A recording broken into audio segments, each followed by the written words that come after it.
Bueno, continuamos con el teorema de Norton. En el vídeo anterior explicamos lo que era el teorema de Thevenin.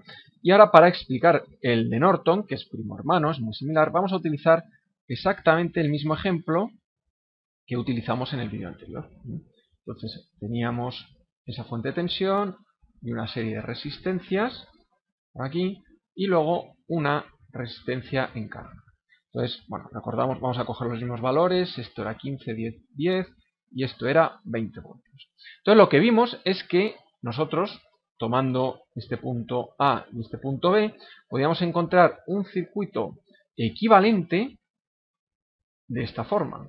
Una resistencia que llamamos de Thevenin, una fuente de tensión que llamamos de Thevenin, y aquí lo que vimos es que volvíamos a colocar nuestra carga, R sub L, y este circuito, donde habíamos llamado a la fuente de tensión V de Thevenin y a la resistencia R de Thevenin, pues vimos que era completamente equivalente al primero. Por lo tanto, resultaba fácil simplificar este circuito de esta manera.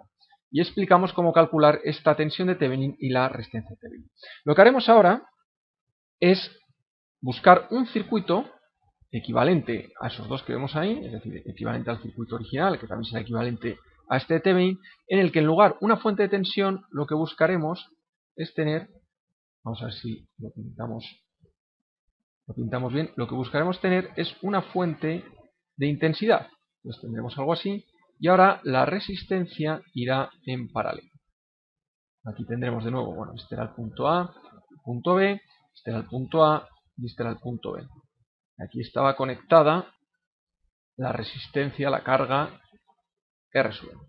Bueno, pues entonces lo que nos está diciendo Norton es que podemos encontrar un circuito equivalente a toda esta parte del circuito original, pero ahora en función de una fuente de intensidad y una resistencia en paralelo. Es decir, esto era equivalente a esto, o también si queremos una fuente de tensión y una resistencia, el equivalente sería este que era el de Thevenin que ya hemos hablado.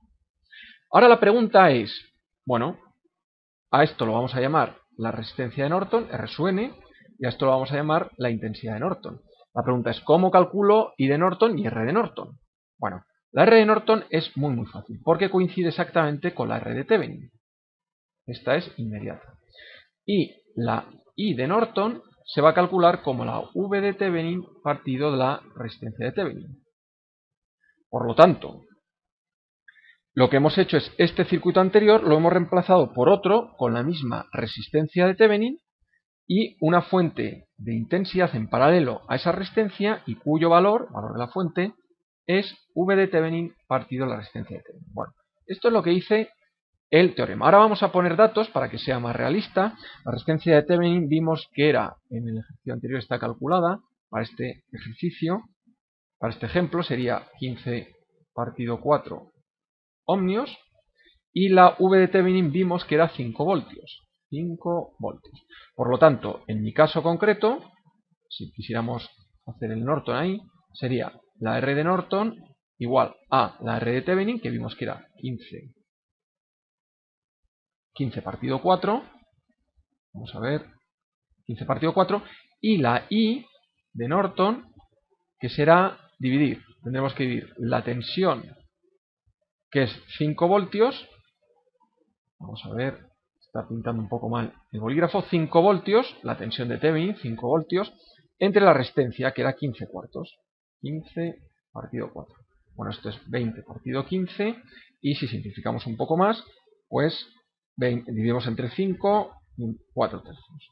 4 tercios sería la intensidad de Norton y la resistencia de Norton 15 cuartos, en ohmios y en amperios. Por lo tanto, si coloco una fuente de intensidad de 4 partido 3 amperios y en paralelo una resistencia de 15 partido 4 ohmios, habré obtenido un circuito que es equivalente al que hicimos ya de Thevenin, pero también equivalente al original.